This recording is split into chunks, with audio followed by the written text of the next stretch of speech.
So like, what do musicians suck at? Business. Yes. You know? Yeah. And so talking to my friends there that were already in the business school and in other areas at A&M, I'm like, so do I need to go to the business school? It's really hard to get into. There's really high standards. The class is supposed to be really hard. Or like, what should I do? And they said, check out the ag school. They have ag business. They have ag economics, like all this stuff. You take a lot of courses in the business school, but it's way less pressure. It's easier to get into. The classes are way more chill. Okay. And they're just like applied to ag, you know, like all the, okay, so you're running a business, you're running a farm. Like the examples were agricultural, but the principles of business were still there, you know? And so I learned all the 101s and 201s of accounting, economics, business, banking, you know, all that stuff, marketing. So it's kind of a cheat code to get like the basics of business, broad spectrum, without like the high pressure of business school.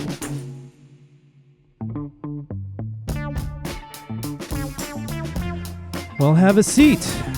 We have beverages if you would like to indulge. I see you brought your own. What do you have there? You have water, and then is it? Oh, okay. I had no idea. Oh, really? No shit. That's cool. That's neat. What's up, man? We're gonna get going because why waste time? We're here. So apparently, if you didn't know this, there's a fucking freeze coming. Really? Yeah. And HEB is completely wiped out from Reddit posts that I'm seeing right now. I heard that. So I went to Whole Foods yesterday, and it was super chill. Really? Okay. I didn't like stock up because I wasn't mentally prepared to do that. But I was like, nor am I. I just went there. It was super chill. No one. It was like deader than normal. And I asked the guy. He's like, yeah, people haven't started freaking out yet, so we're waiting on it. Okay. So. That gives me hope because the last thing I want to do is go to HEB after this and find out that there's no center cut bacon. And I don't think I'm going to go to HEB. Where would you go? Like I'll just go to Central Market or one of those. I feel like HEB is always so crowded anyways. That is true. So like when something like this happens, it's like 10x. Yeah. Which one do you go to? What's your favorite? Brody. Okay. I mean, it's not my favorite, but I'm a Circle K guy. I like taking my time driving out there to the HEB. Oh, Circle C. Yeah. Circle C. Circle K is a gas station. I still haven't been to that one. Maybe I should go check it out. It's really nice. It's only like a couple minutes further for you, right? Yeah. I go for the experience. I don't know. It's not as crowded as the one over here. So all right, I'm sold. Yeah, I walk to I'll this go there one next time. just to get my steps in. And oh yeah, because you have. There's the one over here on Slaughter. Yeah. That's the one you're talking about? Yep. Yeah, you got 3 within I know. It's 10 nice. minutes. That one is, I don't know. It's they're renovating That's the it. worst of the 3. I think so. It really is. But the convenience factor like always takes me there. Yeah. So I like the Brody one. They got everything you need as far as HEB type stuff. Yeah. What's your favorite thing to cook on snowy, wintry days here in Texas? We're making gumbo. Oh, that's good. Yeah, gumbo. That should last. We just made chili not that long ago, or else I'd probably do that. But yeah, gumbo. What'd you get into this week? What did I do this week? Yesterday I was working on a bunch of tunes with Miggy.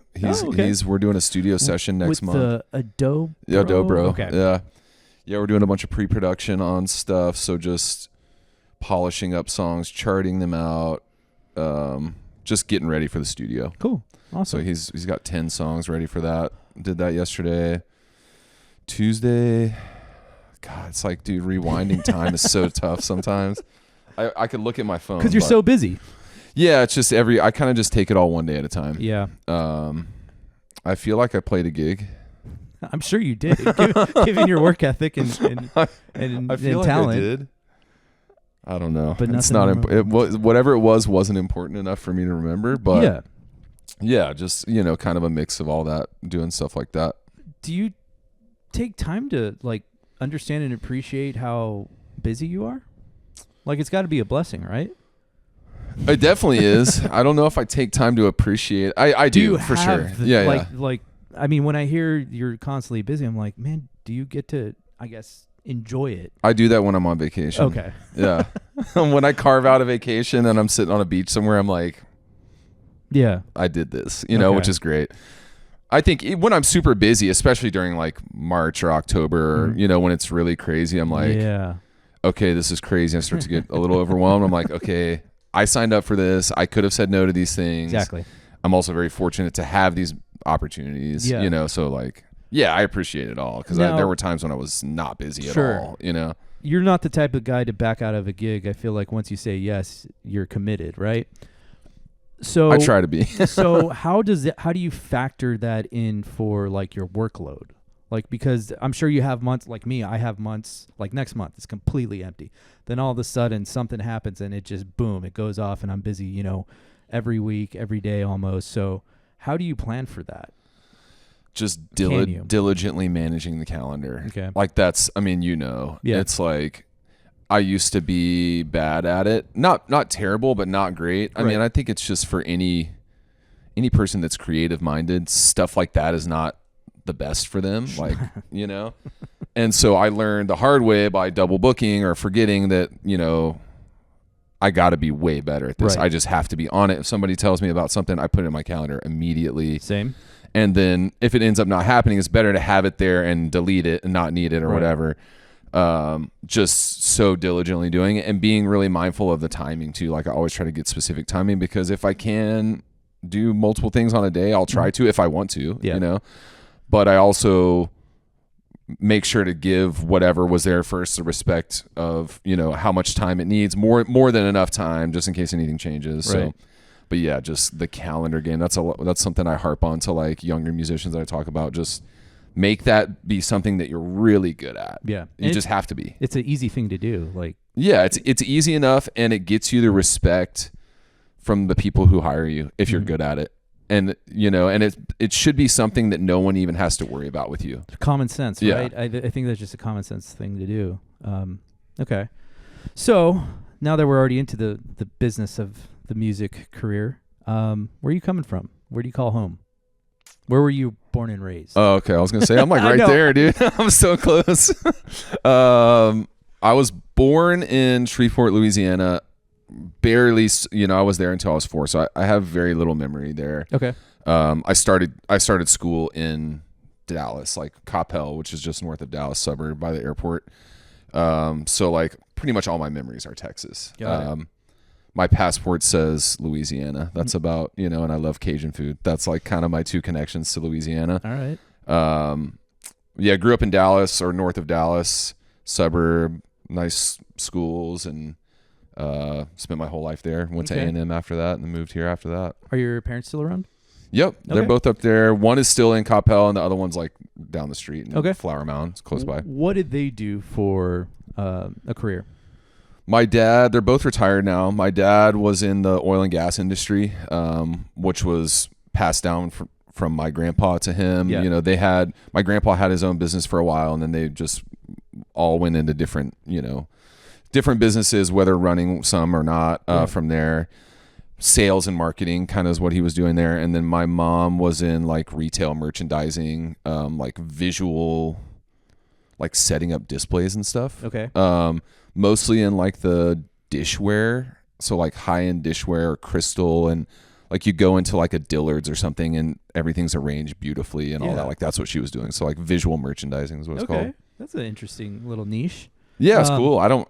To be honest, I'm not even sure how she found her way into that. I think she was working in department stores and stuff. And, but yeah, it's cool. It was something you don't think about being a job for someone. But then you realize like everything always looks really nice here, you know? Right.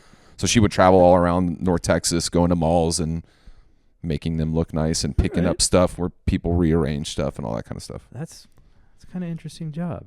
I don't think I wouldn't be mad if I had that type of job, I guess. Just picking up, rearranging things, what looks good, what doesn't look good. I don't know. Yeah. Seems kind of I interesting. think the biggest drag was having to go to a mall every single day. You know, you sort of got but then sick you got of the it. food court there, Yeah. and you get all your steps in, just and walk around. I don't know. Yeah, it was nice for her to not have to be in the same place every Yeah, day for I'm sure. sure. And she had flexibility to pick us up from band practice or, Yeah. school or whatever. Were they musically inclined, or did they practice music the way you did? You do? No, No? they both love music for Okay. sure. I think that was like the foundation of it. And they both have some, my mom can sing. She doesn't like to sing, but she can sing just for fun, sings in church and whatever. And my dad could play guitar a little bit. I think they both took piano lessons, or I know my mom did growing up. I think they had a piano in the house. I think that they knew that they at least wanted to afford us the opportunity to be musicians by like forcing us to take piano lessons when we were young, you know? Now, as a kid, when they were forcing you to do this, were you into it, or was it just, the typical angsty teenager of like, oh, I don't want to do this? I started when I was like 5, so it was pre-angst. I think I think I liked it for a while. Okay. I had this old teacher. To me, she seemed ancient. I don't even know. Looking back at it now, I'm like, she could have been 50, or whatever. Not really been that old, but as a 5-year-old, she was like ancient to me, Mrs. Teal. But yeah, she taught me all the basics, and I want to say I took lessons with her probably like 7 years or more. Wow. I played piano all the way up until middle school, and I was only allowed to quit piano to start playing in middle school band, which I started playing saxophone. Okay. And then I played saxophone all the way through high school. What when you're that young, what made you so involved in music? Why did you like it so much at that point?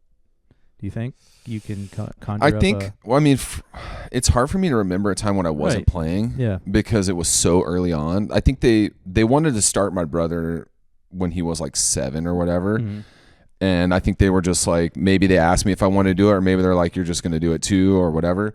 So I always liked it. I think I grew up, even before playing music, I just love music. Like, they tell me I'd be watching old Elvis videos on TV and just dancing in front of the TV, and just gravitated towards it. There's always music in the house. I have a musical family, extended family, cousins that play music for a living, music educators. So it was always around at family time, and my parents just loved listening to music. They would take us to concerts, that's awesome. So they kind of fostered that early on, and then it just eventually just caught for me, and I started taking it on myself and buying my own CDs and doing all that. Were they the ones who kind of showed you the Grateful Dead? No, I got into them? I found that I really just, it was Dave Matthews Band was my gateway drug, I think, for jam band music, in high school. And then Fish was the one I really got into. I love the Grateful Dead. I love their music. I wouldn't say, like, compared to some of my friends, like I'm not a big fan. Comparatively, Fish is my band for sure. The Grateful Dead is just like, they're iconic, and none of these bands, like Dave Matthews Band, Fish, any of these current jam bands, none of them would exist if it weren't for the Grateful Dead. They like paved the way for so much, even just like touring and fan bases that follow bands around the country. I mean, they kind of just like built a whole new thing, I get that. I respect it. But I knew you were going to say but. For the life of me, I can't get into it. I think I can help you. But please do, because I was, in the studio with Grayson, and I pulled up behind his car, and he had a dancing skeleton on the back of it. And I go, dude, what's with the dancing skeleton? What does that mean? He goes, it's the Grateful Dead kind of logo. I'm like, I had no idea whatsoever. So I just could never get into it. Teach me. Tell me something. I'll send you some studio stuff. Okay. Because I think for me, even like early on, and the same with Fish, all the fans want to point you to live stuff, because that's when you're a fan of the band, the live stuff and certain versions and stuff, that's what you really get into, because that's when they take you on this journey. But if you don't know the basis, like if you don't know what the song sounds like, you won't understand the journey as much, It just sounds like this long, endless thing, and you're like, I don't know. Whereas if you know what the 3.5 or 4 minute song sounds like, and then you hear a 17-minute version of it where they start to play it, and then all of a sudden they just take you on this journey, and then they come back around and they bring it in, then it makes more sense. At least you have some context of like what actually happened. Okay. So for me, when I started really getting into Fish and like wanted to really dive in, I had a friend show me like the studio cuts, like show me all your favorite songs, but I don't want to hear the live versions yet, because I don't understand what's normal and what's not normal in those, because I don't know the song. Yeah. So like, to me, this is just what the song sounds like, So I wanted to dig in, and that's what I did with that. And to be honest, I should do that with the Dead more. I know a lot of their catalog, but they have so many songs. It's crazy. With any of those jam bands, that's what I would recommend. Listen to studio stuff first. And like, that may be an unpopular take, but that's where I'm at. I think that's a great direction to start with, because to your point, there's so many songs, and I'm looking through their discography on Spotify. I'm like, I don't know which which one is good, which I'm going to enjoy. And all the stuff, all the top tracks will be mostly live too, because that's what the fans listen to, you know? All right. But yeah, I can make you a little heady playlist. Please do. I need all the help I can get, apparently. So fast forward, you moved to College Station. Yeah. What was there? One of my A&M? best friends. Okay. Yeah, A&M. I went to A&M. I went to college in San Antonio my freshman year, UT San Antonio, for no real reason other than I knew I didn't want to stay in North Texas. Sure. I didn't want to go to UNT because basically like half of my high school would just go to UNT by default, which is actually unfortunate for me because they have a great music school, and like had I wanted to do music in school, it would have been a great school to go to. I just didn't want to be that close to home. It's 20 minutes from my house, you know? So I knew I didn't want to be up there, and I got into UT San Antonio. I was like, I'll just go down there and then figure out what I want to do. And in that time, I would go visit my homies in Austin and see UT, and go to San Marcos and see my buddies down there, and then A&M. And my best friend at the time, who I also played music with in high school, was at A&M, and he just showed me his experience there. And like, he was very non-traditional A&M dude. He had long hair, hippie dude, wore sandals or bare feet all the time. Like, definitely not the guy you think of when you think of A&M. Same like me. Like, you don't, when I tell people I went there, they're like, what? So like, I think, you know, for me, I liked the vibe there. I liked that it was a small college town. I kind of just wanted to experience that. There was no musical reasons other than my musical partner that I played in high school with was there. I didn't want to study music. I knew that.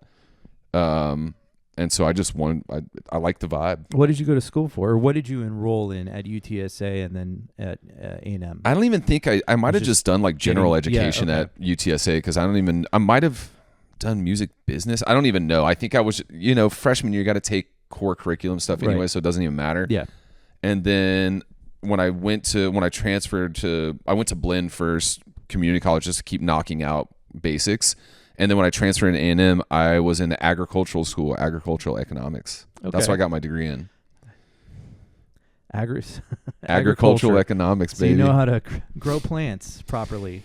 Yeah, you know, I did. They do teach you some agricultural stuff like that. You take animal science, you take some stuff like that. For me, talking to people at A&M, I knew I wanted something business focused, because like, the music stuff, I knew I could play music. And if I wanted to learn to expand my musical horizons, I didn't need to do it in college, you know? So like, what do musicians suck at? Business. Yes. You know? Yeah. And so talking to my friends there that were already in the business school and in other areas at A&M, I'm like, so do I need to go to the business school? It's really hard to get into. There's really high standards. The class is supposed to be really hard. Or like, what should I do? And they said, check out the ag school. They have ag business, they have ag economics, like all this stuff. You take a lot of courses in the business school, but it's way less pressure. It's easier to get into. The classes are way more chill. Okay. And they're just like applied to ag, you know, like all the, okay, so you're running a business, you're running a farm. Like the examples were agricultural, but the principles of business were still there, you know? And so I learned all the 101s and 201s of accounting, economics, business, banking, you know, all that stuff, marketing.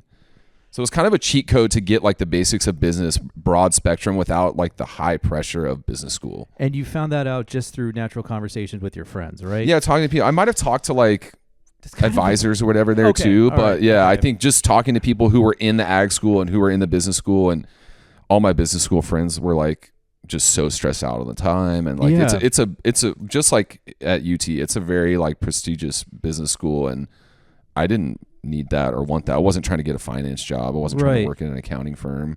That's kind of, it's making thoughts in my head run rampant, because I think that's really great situation for you, but had you not known how to ask the questions to get you to that point, I don't know. I don't think it would have been beneficial, but I'm just thinking of like the other person who might be going through your same path, and maybe they don't know how to ask the certain questions to get them to that business school point. So I don't know. Sorry, I'm just thinking out loud here.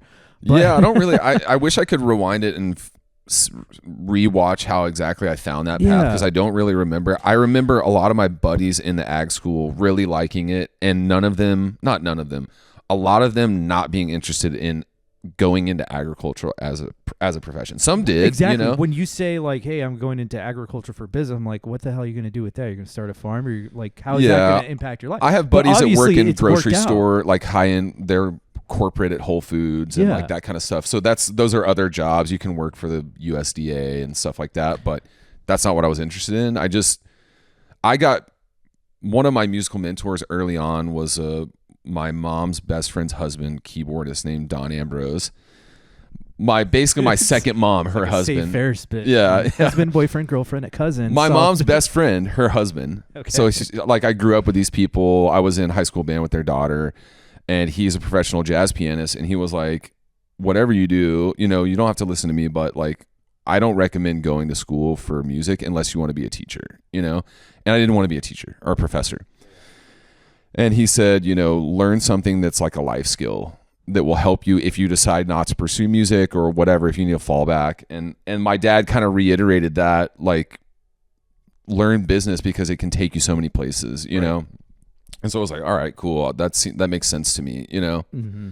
And that's where I landed. I didn't want to learn jazz. I didn't want to like be a professor. So like to me, those are the only two things, or like be in a symphony. Yeah. Those are like the three things you want to go to school for music for. And like, I didn't want to do any of that. So.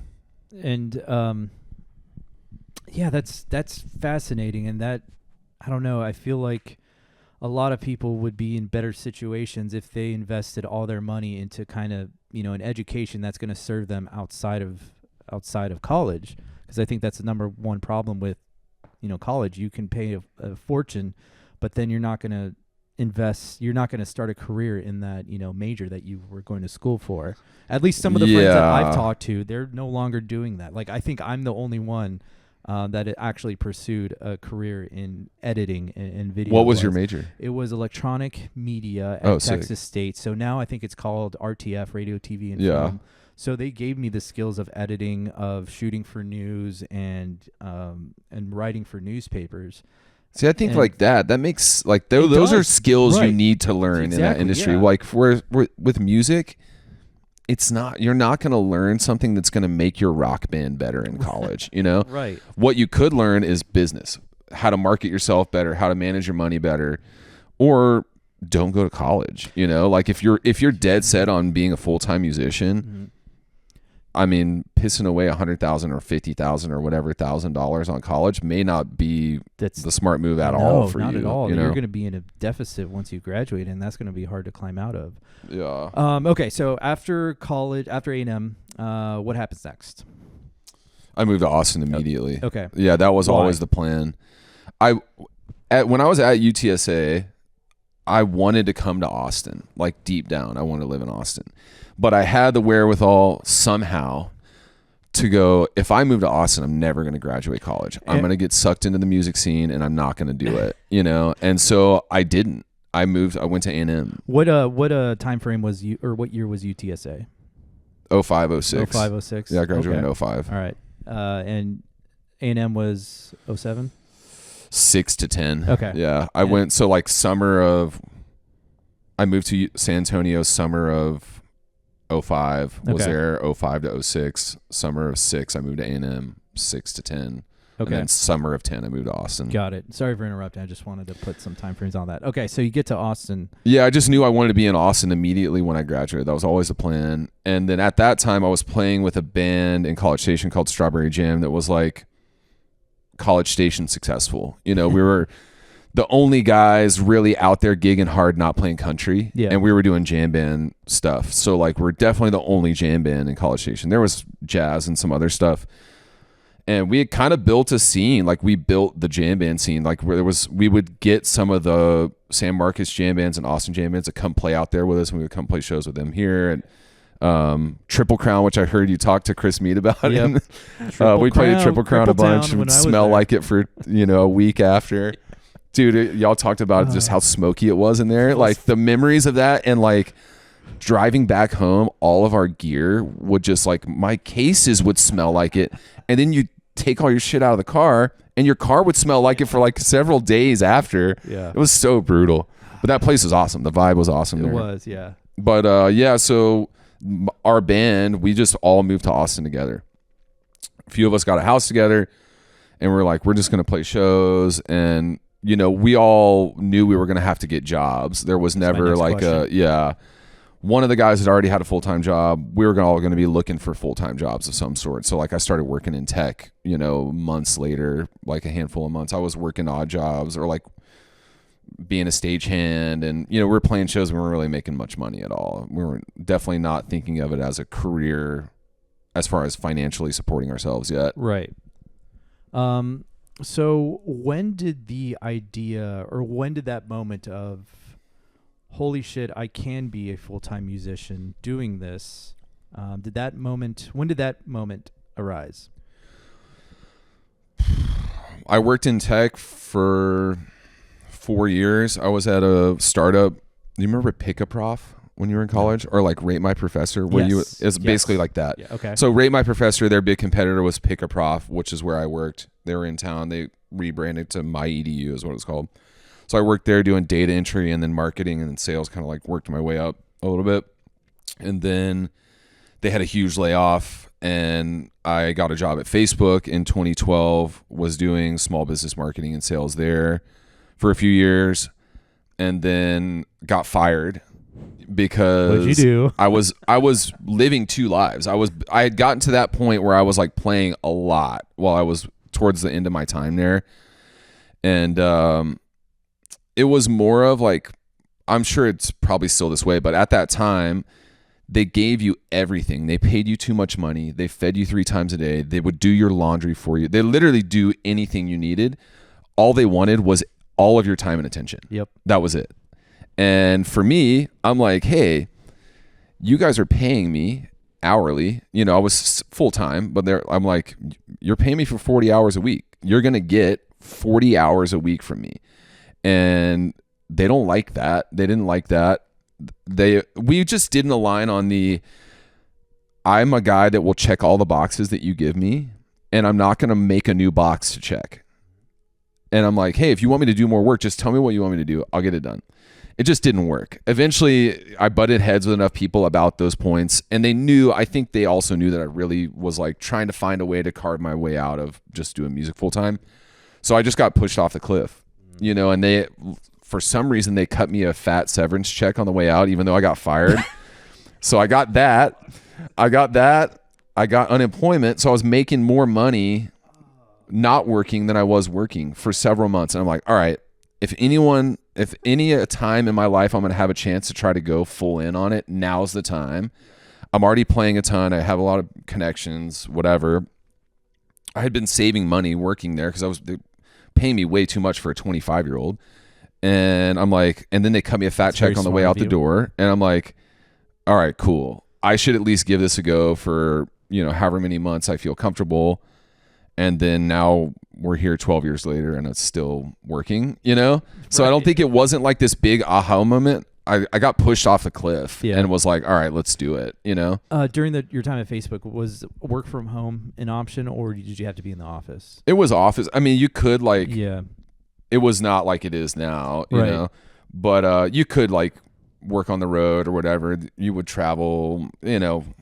It was kind of a little bit of hybrid, but it was mostly in the office. And you wanted to be in the office. They're feeding you, and they have, you know, you've been there for gigs before, right? Yeah. Like they have these like convenience stores in the office where like all your snacks and drinks, like we would load up on drinks, bring them home for the weekend. Like, I mean, you want to be there. They do that on purpose. They want you to be there and you want to be there. So that's part of the game. Yeah. I remember when I was working for another company as a videographer, we had to do some of these jobs at these tech companies. The most memorable one was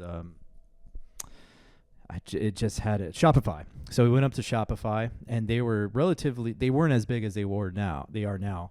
And I saw the buffet lines. I saw all the snacks that they had. Dude, I go, crazy. How do I get a job? Like, I will leave all of my video shit behind to get a job here if they're going to feed me. And then, you know, after the day was over, there were still people there at like 5 o'clock, 6 o'clock at night. And I go, I wonder. Oh, they're here because they're. I would stay there till 6 or 7. Exactly. And like I would stay to eat dinner, and then be like, I can knock out another hour before I go home. Yeah. And so, and just subconsciously, you don't even realize you're doing it. You know? Yeah, and that's what they designed those office spaces Yeah. to do. At face value, it seemed like a good idea, but then after I realized that, I'm like, no, I kind of like going home, chilling, and not being here. It's a little bit of both. I mean, I think it is well intentioned to some degree. Like they're giving you good quality food. They're providing the snacks are not all garbage. You know, I think it serves both sides. Sure. They're going to serve their employees because they want people to be there. They want you to work there. Yeah. They also want you to stay there as long as you can, Right. and work as much as you can, and give them everything you can. And Yeah. so, And I honestly, I think that's a fair trade-off. If you're going to feed me 3 square meals a day, then I'll be devoted to staying here. I have nothing but good know. memories of working there, the people I worked with. And honestly, I'm so thankful that they fired me. It was great. Thank you. Thank you to my old bosses. So during your time at Facebook, what are you doing to build your musical career, like in the background? Are you just gigging everywhere? Are you showing up to shows? Are you asking people, hey, where can I fit in and play? Yeah, playing all the time. We had planted a lot of routes before we moved here because we were playing in Austin before we moved to Austin. And we had times where we were literally busing all of our friends from College Station to Austin. We would go out ahead of them. We would go set up the show, whatever. And we would provide beer. Like I think we would probably break even or even lose a little money. We would make them buy the ticket to the show so we look good to these venues in Austin. Like, dude, these guys are bringing 50 people from College Station, you know, and we're basically like paying them to come in a way. I mean, I don't know that we were losing money on it, but it was just a strategy, you know, and it worked. We like impressed some people out here, made a lot of connections. And then once we were here, I was playing with other people. I was trying to get sideman gigs, and I was gigging on all the instruments. I was still playing sax on gigs. I was still playing guitar on gigs. And then I realized at some point that it's like everybody needs a keyboard player. Like there's not enough keyboard players in Austin. So then that's kind of where I started moving that way. And then I sort of at some point just left the other stuff behind and stopped gigging on it. Was that hard to do? Was there an emotional attachment you had to one instrument over the other, or it just didn't matter to you? I don't think it mattered. I think I just really wanted to do it. Okay. You know? So you saw the void and you filled it with your keyboards. Yeah. Okay. And like, looking back, I wish I had at least kept practicing them because like I was way better at guitar 10 years ago, maybe even 15 years ago than I am now. Same with saxophone. That's hard to fathom because because you kind of like I know you as a keyboardist, and to see a guitar slung around your body, I'm like that doesn't seem right. That would I know. Yeah, I can do it. I can play sax, and then I picked up other stuff along the way. But I guess like back to your point, during when we were doing stuff, before we moved here and then after we lived here, we were always like still building Strawberry Jam. Eventually that fizzled away, but we had already built so many connections with venues and all these places. Like we had a good basis, and so the next band that popped up was Mama Festa, like jam band. And we just leveraged all those connections, and like half of Mama Festa was Strawberry Jam, so we could say like, hey, this is like an offshoot of this band. We had been doing the boat parties. The first boat party was the first year we lived in Austin, 2010. So like we started doing that. We were doing that the whole time. I mean, until 2020, we did it every year, sometimes multiple times a year. So that was building our brand. And also I became sort of like the guy running that whole thing for the band. So like it was also building my own personal brand. Like people were looking to me for events like that. And while it was a band thing for the longest time, it was also became like kind of my project that I was like spearheading and running everything. Yeah. So that's why when the band died, the boat parties lived on because I was already running everything. I just plug and play different bands, and that's how all these other bands became involved. A funny story about that is when you hired me to film the Vincent Antode boat party, I was so excited, so happy, and I had worked with very few musicians prior to that. And those musicians that I worked prior to that boat party didn't really know a whole lot about marketing and how to share the content. And so, I don't know, there was a DM that I had with you. I'm like, yeah, if you get like Ty to, share the video, and I'm like trying to give you all this advice, and then later found out you had been running that boat party for years. I'm like, I was we got it, dude. Oh my God, what a fucking tool I look like. No. I was That's so great. Embarrassed. Most guys wouldn't do that. They would just be like, yeah, here's what you owe me, whatever. Like they're not trying to help you, That, but then again, it just like to your point, Yeah, most musicians don't. Well, I won't say most, because now the musicians that I work with are very adamant about marketing themselves and they have a good business mindset. Yeah. But prior to that, they're just like, all right, thanks. Like, I'm not seeing it anywhere on the ground. I'm not seeing, why aren't you using these? You invested this money. Please use it so I don't feel bad that I charged you what I charged you. Anyways, yeah, those boat parties were, one, they're fun to be around. And so that was when the spark went off for you, that first one, right? Right, yeah, I'm like, oh, this is so what fun. was that, 2018 or something, 19? No, was it? Yeah, it must have been before the it was pre-pandemic for sure. Actually, I have it on my Instagram. I'll pull it up right now. Yeah, I remember calling you for that. You're like, oh yeah, I've always wanted to do electronic. I was like, oh dude, this is gonna be, you're just gonna No, I posted that in 2033. It was definitely sooner before that. Yeah, it was before that. It was pre-pandemic for sure. Or we might have done 120. We did do 2020, so it could have been then. Okay. Either way, it was a blast. I had a good time. I got so amped, and that just kind of made me motivated to work with more musicians for opportunities like that.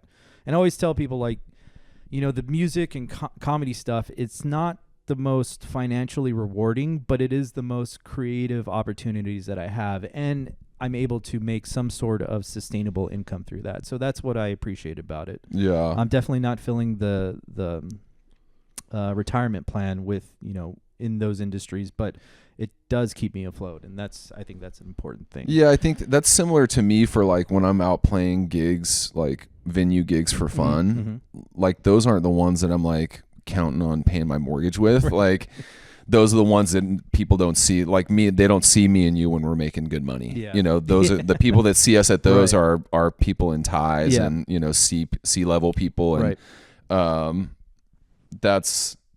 It's similar. Like you have fun going and shooting shows and you do make some money from it. But at the end of the day, it's like, you know, I got to go get these other gigs, right. You know? Yep.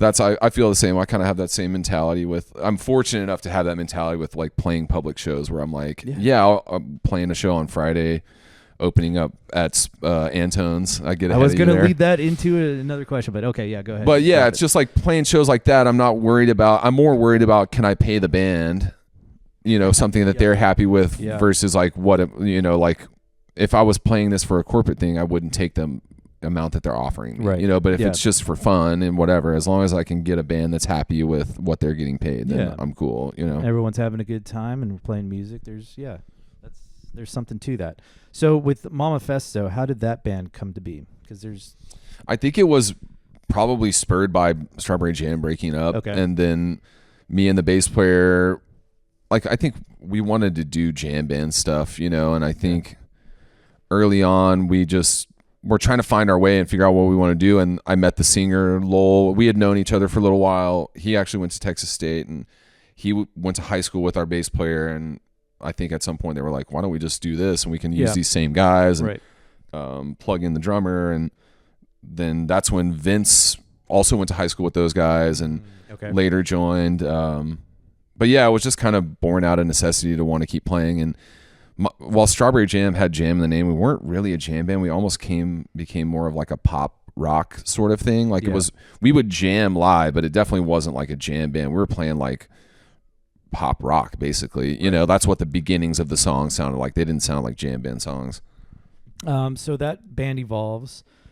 And so what other jobs or what other musician jobs were you doing? Were you in the studio at the time? Were you a hired studio session keyboard player? No, as much as I would like to do that, even still to this day, I mean, I do it some. There's just not that scene here near as much as like Nashville. Like everyone's got their band and they want their band to be in the studio, you know, and like there are some songwriters that will do that and just hire a studio band. I do pick up remote session work I'll do from my house. And but yeah, I was not making money doing that. I was doing side work, like filling in on sax and horn sections for wedding bands or whatever. But, you know, at the time I was just mostly playing the gigs and the bands like Mama Festo. When we were playing, we would make money, you know, like we could sell tickets and the boat parties would make money, you know, and like, so I was making some money from music. It definitely wasn't like great, but between all the gigs we would patch together and like picking up work on the side, we could make it work, you know. And Yeah. there was a time where, believe it or not, like people would really buy a lot of tickets to original band shows. Like I know it's not really, it's a shocking thing to say these days, like original local bands making money, but Yeah. back in my day, like we could sell 250 Wasn't that hard. tickets at 1-to-1, and it would just be like, yeah, that's a normal Friday night, and we could do that more than once a month, which is crazy, Right. you know, to think about now. What do you think is the difference? Why are people not going out to shows now? I don't know. It's probably a combination of a ton of things. It's money, Sure. and everything at the show is more expensive now. So Mhm. like the drinks are more, the door Mhm. charges have gone up, whatever. Some of the venues, like, I don't know, the access to venues is tough if they're all downtown. So you got to pay for parking, you got to Uber down there. It's like the costs just keep going up. I think people's appetite for original music changes over time, or like Yeah. what they want to see. Sometimes it just, in the jam band world, in Austin at least, like the most successful bands are all cover bands. Really, there's only like maybe a couple original jam bands in Austin, because they all fizzle out because eventually people stop going, Yeah. And I think, I don't know what the reason is. I wish I knew, because I would like to start an original band and be successful with it, at least locally, you know, and like have fun, but it's tough, One outlier in that is Nether Hour. I went to Continental Club to film Nico Little, and it was shoulder to shoulder in that room at 10 o'clock. And I was like, man, they're not, they're from Austin, and yet they were able to fill out this room. So that kind of gave me hope, and like, okay, people still want to come out and see good music. Yeah, there's probably a couple factors there, like Continental Club on a Saturday or on a Friday. Mm-hmm. You're going to get random people just walking in because it's a spot. Yeah.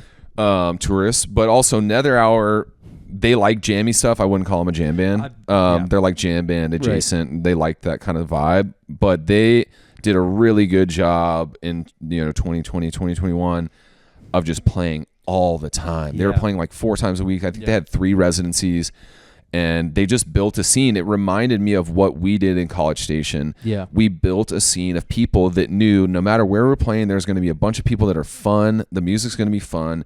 You can hang out and see a bunch of people you saw last week at the show, and it's just going to be a good vibe. And that's what those guys did, and they nailed it. Mm-hmm. And because of that, and they have good music, and they're fun to watch, and they're fun to be around, and they're nice dudes. And I think that combination of a bunch of different things, people are not just exclusively going for the music. They're going for the music and the scene. Yeah. And like, they know it's going to be fun, and they're going to see people there, and there's going to be cool guys there if you're like looking to meet guys. There's going to be cool girls there if you're looking to meet girls. Like, it's like this whole thing. And I think that is why, like, it's not just the music, and they did a good job of that. And now they're reaping the rewards of that 4 years later, 5 years later, because of that scene that they built, and word gets out, and they were just the buzzing band of Austin during that time. That's got to like take a lot of, I don't know, it seems like they built a scene, yes, but they also built, I feel like you got to be friends with the bandmates to kind of do that over a very long extended period of time, right? Yeah, I think they all moved here together from Southeast Louisiana or something. At least the 3 main dudes, and then the drummers they've rotated out a lot, but the 3 front guys, Bob, Bursey, and I'm blanking on the other guy. Bishop. Yeah. Oh, it's all 3 Bs. Yeah. Nice. I think they all moved here together. That's I don't know. That's even more impressive what they've done. So going back to Manifesto, what were some of the marketing things that you were doing to get people out other than just playing? Was it flyers? Was it just we were doing flyers. We always had our guitar player, Lowell, is an artist, so like he would draw like heady artwork, and then we would scan it and like, whatever. Back then, like Facebook events, if you were good at it, they were really effective. So like we were really good at that. I knew Facebook. I was working there at the time. How much would you have to drop like on an ad, or was that even allowed back then? Yeah, you could do ads, not much, like because you could be so hyper targeted that like you could get to the right 2,000 people you want to show for $20 or $10 or whatever. And when I was working at Facebook, this was a huge bonus. Part of their things that they give you was a $250 ad credit every month. And so I was able to run ads. Yeah. They do it for purposes of like you learning the tools and also being able Sure. to give feedback on the tools. Yeah. And a lot of people, I think like something like probably 80 or 90% of employees don't use it at all. But for me, I was like collecting them from my coworkers because I'm like, hey, I can advertise my bands. I can help my other friends' bands. Or if you want to help a band, let me plug you into them. Like you'll be doing them a huge favor. So like we use it all the time. I use Facebook ads all the time back then. Okay. And it was kind of the heyday of Facebook ads where it was a little bit unregulated in that like they let you just be like super specific in who you targeted. Like I could target fans of the band Fish and target an ad that's like has a Fish quote in it, you know, that like gets their attention. So we were doing that digital side. We're also just doing like more like street team kind of stuff, going to shows where we knew people were going to be and handing out handbills. And we were just out there in the jam band scene. Like people knew who we were. We were always at shows. That's another thing. If you're out in the scene that you want to be successful in, that's going to help you when you're doing your own thing. Right. Like we're always going to shows and just like bullshitting with people and just being out there. Like you can't sit at home all the time and just market yourself online and then wonder why people don't go to the show. It's like nobody actually knows you, dude. Like you got to be out there going to see shows and going to see other friends play and whatever. So we were really good at that. I mean, I love music, you know, like I love to go see music. And if I'm not playing, if I'm outside, like I'm usually at a show or like whatever. So it was easy for me to do that because that's just what I like to do. Now, flash forward to now. How would you or how should someone market themselves as a musician or a band? I'm the wrong person to ask now.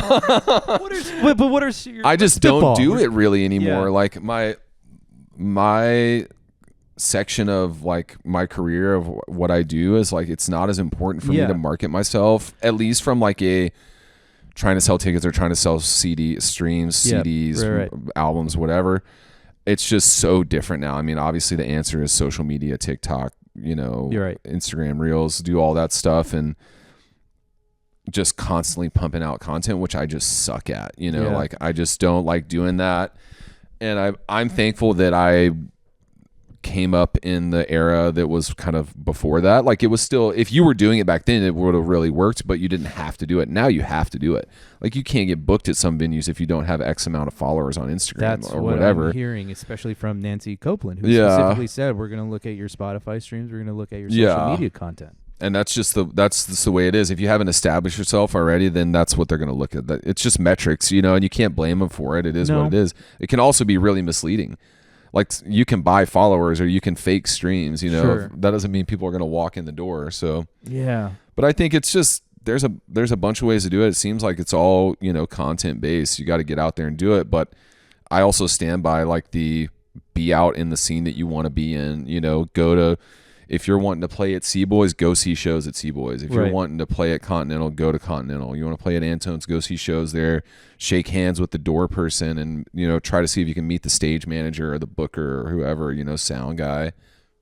Yeah. This is part of the game. My issue with social media is it has become a place of just dopamine dump and dumb shit, but there's actually really good content if you train your algorithm properly. And to the venues who are looking at, to your point that followers can be bought, I think if you're a musician, you should constantly be on social media because, one, I want to hear your music. I want to hear, I love going to comedy shows and seeing comics over and over again because every bit that they deliver, it's tweaked in a little bit.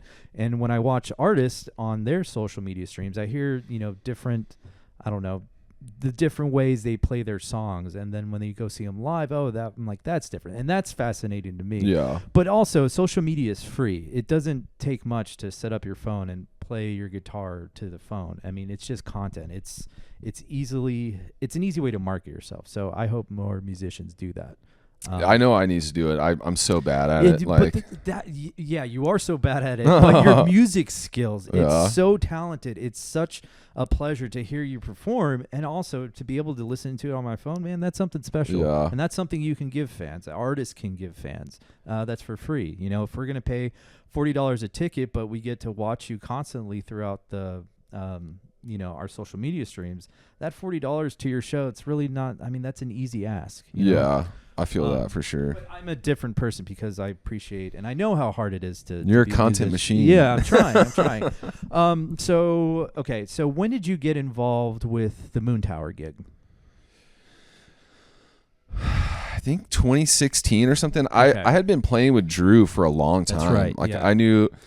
I met Drew in probably 2012 or something, just through the scene. She had been playing, hustling original gigs. Like she was hustling original gigs so hard. Like she was touring the country out of a car and doing solo gigs all over the country. And she had a residency at Whistler's. And at some point she asked me to just a good bar. play once or whatever. And then all of a sudden I was playing there all the time with her every Wednesday. And we did that for a long time. And at some point she was like, hey, I guess I can't even remember. She got plugged in. She started doing private stuff with another company and then Moon Tower.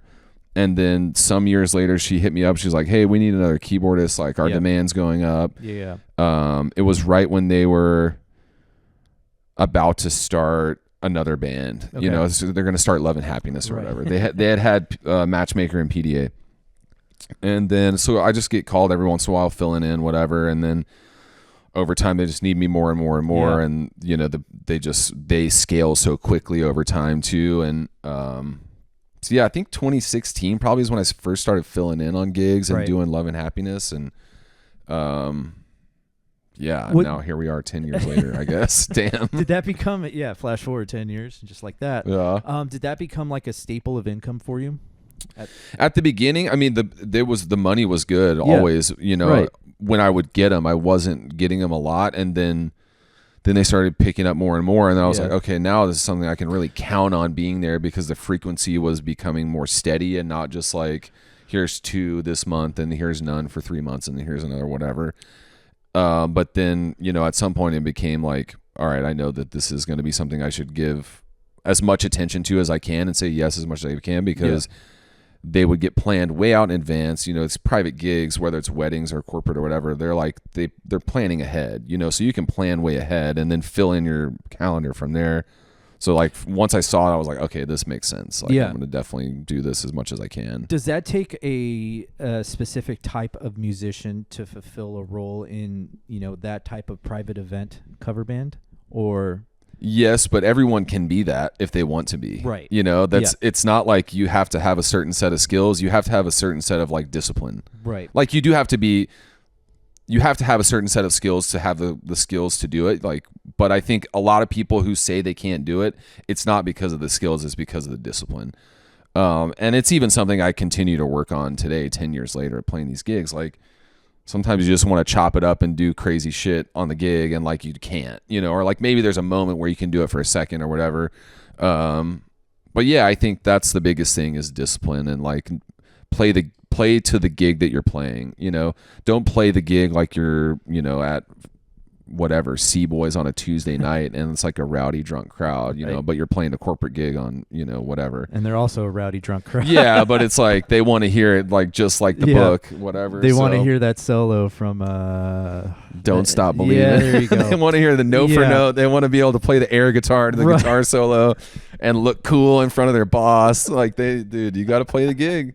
That's what it is. And that's a beautiful thing that you provide to, those guests, and I'm sure they always appreciate it. And it's always a better time, not to speak poorly of DJs, but a live band is different. There's a room for everybody at a specific type of event, but bands really hit different when it comes to partying. Yeah, I think there's obviously different things call for different musicians or DJs or whatever, but when we get called, we're gonna go on 10, and we're gonna and even if your party's on 2, we're gonna be there on 10 trying to ramp it up to a 4, and so it's fun, and just to be able to do it and know that it's like it's good money and it's consistent and it's reliable, and and all the players in the bands are great, and like the people running the company are great, and like it's just do you think it's a good spot for, I guess, it's a good spot for full-time musicians. But what about like people who want to have a solo career outside of that? Do you think it can work for them? I mean, if you look at the type of people that are doing a lot of private gig work, most of them have original music that they're hustling to, or they're using this money to pay for that, whatever. Yep. I think it really just depends. It's all about how you allocate your time, and what you're able to do and what you're allowed to do if you're trying to do both, and whatever, and how you manage your calendar. I couldn't tell you because I'm not trying to do that necessarily. I'm just trying to make a career playing music, but I think there's definitely opportunity to either leverage it for several years and then say, hey, like, I appreciate the opportunity. Now I'm going to try my hand at this and maybe I'll come back, or call me if you need me on a busy day or whatever. And there's some people that can do both side by side. It just depends on what you want to do. I think probably realistically, like if you're really trying to go full in, you got to give that thing the full attention that it deserves, but also like you got to be able to pay your bills while you're doing it. So it's just sort of how you want to play the game. So it seems like manage your calendar, manage your expectations, and just have open and honest communication. Yeah, and see what's possible, what's possible for you and your energy level and your time, and also like with the people you're working with. Right. You got to be respectful of everyone involved. So that leads me to Midnight Snack. How did that form? And how did you get to Vegas? That was just all of us had been playing private gigs together, and we're like, we should just go play for fun too. Not that we don't have fun on these, but we should go play gigs where we can cut loose and, just have fun and play whatever we want as much as we want. And Miggy and Ty both have their own original music, and they always had before then. And we're like, well, why don't we just, they hadn't really been playing as many shows. Like, why don't we just be your backing band, the four of us, and we can go play shows and we can write new music, whatever. And so we just started doing that and playing a bunch of original gigs, and we mix in covers that either we would do with the wedding band or not. By heart. Yeah. We would really try not to, just we play them all the time. So we would bring in a ton of other covers, and sometimes those would find their way to the wedding bands, which is cool. Like PDA would adopt a lot of covers that we would do, just so we would try them out and people would like them. We're like, hey, these hit. We might as well, bring them in. Just kind of did that because we had such a really tight, both on the friendship level, but also on a musical level, tight group of guys together. They were like, we should probably do this for people that just want to come to a show for fun, not just for, the corporate types or weddings or whatever. So we just started doing that. During the pandemic, we had a lot of time to work on music, so we were doing that. And then we started getting calls, every once in a while we would get called to do corporate stuff where they want original music and a little bit of other stuff, which is cool. Is that rare? In Austin, it seems like it's probably less rare than anywhere else in the country. Okay. It's still pretty rare, like most of the time they just want stuff that they know, but sure. Some cool companies, they want the Austin vibe, and part of that Austin vibe is they want to see a band up there that looks like how they are, and they're not all wearing the same thing. God bless those companies, man. Yeah, and it's cool. So we would get those calls every once in a while, and we were happy to do it. Like, we love doing all the cover stuff, but like if somebody wants us to come play original music, that's great. Yeah. And we would do that. And I would say we do like 2 or 3 a year where they want that, and other than that, we're not doing private stuff. We're just doing public stuff for fun. Yeah. But one of those companies was Amazon. My friend that works for them, does their events, was doing events out in Vegas, and they're like, hey, we want to bring an Austin band to Vegas, and we want you guys to play some of your stuff and some, cover stuff or whatever. But like, they're the Austin based events team running this huge show in Vegas. Got it. They wanted to show off Austin and show that they were cool and knew a cool original band in Austin, and so we're like, let's go, and so we did that last year, and then we did it in 2024, and then we did it again this past year. And what was it like playing in a stadium like that? What was the name of the stadium? I know it's an Allegiant Stadium. God. It's a Raiders stadium. Yeah, it was crazy. So sick. I mean, we were on the small stage. We were like at the 50-yard line, and then they had a big stage where Maren Morris played after us. So we played like when everybody's getting there. We played a couple intermissions or whatever. Right. And then she played. But yeah, like, you know, we're all on in-ears, so it all sounds the same as it always does to us. But when you take them out, like, I don't know if you remember seeing this video of Chris hitting his snare, and it's just, and like for 30 seconds, you just hear it resonating in the room. So it's just, I mean, obviously you're looking around, you're like, this is insane. Yeah. Like, what are we doing in here? And there was probably 8,000 to 10,000 people at this gig, but in a place like that, it feels empty. It feels dead. All those people fit on the field. Like, there was no one in the seats. And so, like, it's probably 70,000 person stadium. So even 8,000 to 10,000 people, you're like, all right, this is nobody. Yeah. That's, oh man. But it was cool. It was crazy. And then this year was it was at the Tao nightclub up on the roof of the Venetian. Okay. So that was cool. But yeah, it's crazy. It's cool being able to go play original music and seeing people bob their heads to that the same as they do when you're playing Bruno Mars or whatever. It's got to make you feel similar. Good. Talk to me a little bit about tomorrow. How'd this come to be? Oh, tomorrow, at Antone's. It's just we're opening up for this band called Spafford. They're like a jam band, original jam band that tours around the country. Sweet. Antone's, I play at Antone's a bunch, just doing Zach Morgan and Friends shows, and they'll call me every once in a while for openers when they need somebody that fits the scene, you know, fits the vibe, and thinks they'll sell a few extra tickets, you know, which we probably will, hopefully. When was that birthday party that you threw? Like 2 years ago? Yeah, that was the one in 24. Yeah. That was crazy. I remember covering that, and your payment just ran out nice. this year. That's good. That's good like, payment. Man, I need to get through this quick. That was that was one of the most fun shows I've ever had. I was glad to have you there too. Man, so many. How do you pack so many musicians up on stage? That was maybe a little too many, but we did it.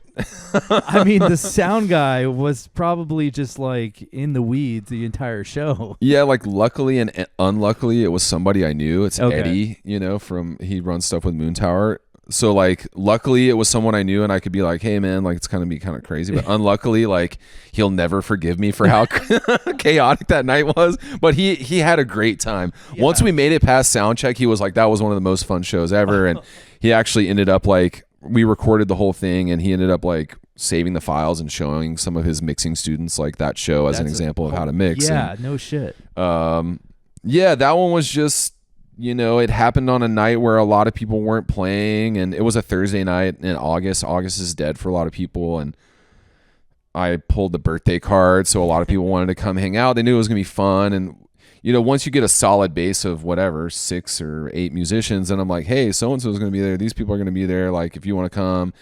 I always just start by establishing like my foundation of like the rhythm section, the people that I need to be there the most on stage, and then just asking as many people as I want, you know, whoever's down to come by and sing a song or play a couple songs or whatever. That one was the biggest undertaking for that, for sure, as far as like amount of people. Any surprises for tomorrow night? Anything fun to know about? Musically, it will be an adventure. I don't know. This is going to come out after the show, probably, right? Well, I'll cut this clip and post it probably. Oh, okay. So well, yeah, musically, it will be a fun adventure tomorrow. We're doing something that, you know, we're just going to experiment with it. So I think personnel-wise, I've announced the lineup. It's just going to be those people. It's a couple of the guys from Alive One, Josh Pearson and Andy Harn on guitar and bass, and then Alan Eckert on drums, who plays Sir Woman and some other bands, The Deer. And then Paulo Santos on Paulo. Oh yeah, whatever. Sorry. On sax and flute, and yeah, we're just gonna have fun. Did you say flute? Yeah, he plays the flute. Oh yeah, he rips on the flute. Oh my god. Okay. I keep saying sax and flute in hopes that he brings the flute out tomorrow. He doesn't have to, but it would be cool if he did. He's got a gig right after, so I don't know. Maybe the gig he has after, he needs the flute. So hopefully. How common is it to play multiple nights in a row or multiple shows in one night? Is that common? I mean, it just depends. Like, I know guys in Austin do it a lot. It just depends. Like, during busy season for me, like during March or October, I would say I do it a handful of times a month, especially like on Sundays for me, playing a church gig in the morning and then playing an evening gig. Like, that's really common. Yeah. That almost I don't even count because it's like automatic.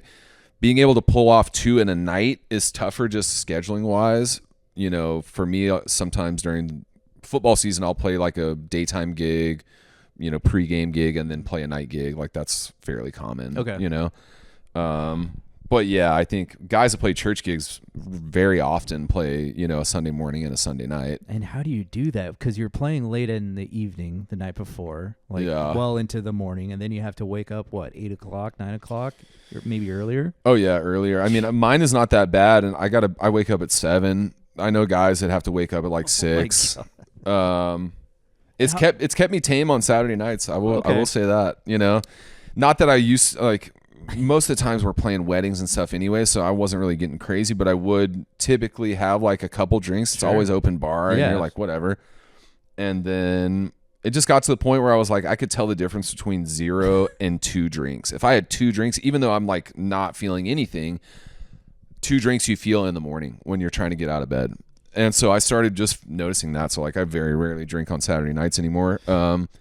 And so when you're getting home at 3, but you haven't drank it all, getting up at 7 is still not as bad. But if you factor in the alcohol and you sleep like shit for those 4 hours, and I will say I need my 6 to 8 hours of sleep. There's been nights when I come home after a show and I'm still editing, and I go to bed at 3, and I wake up the next morning for a gig. I feel like shit, even though I hadn't drinking anything.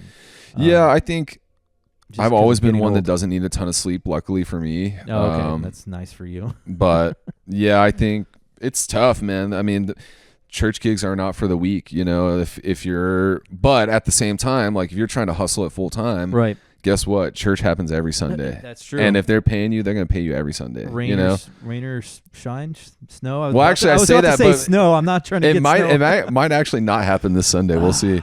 They were talking earlier this week that they got a backup plan, so maybe not. But as far as if you want consistent gigs and you're doing private gigs or you're not, if you don't want to do private gigs, getting a church gig is another great way to make money, the same money every single week. Yeah. How long are those church gigs?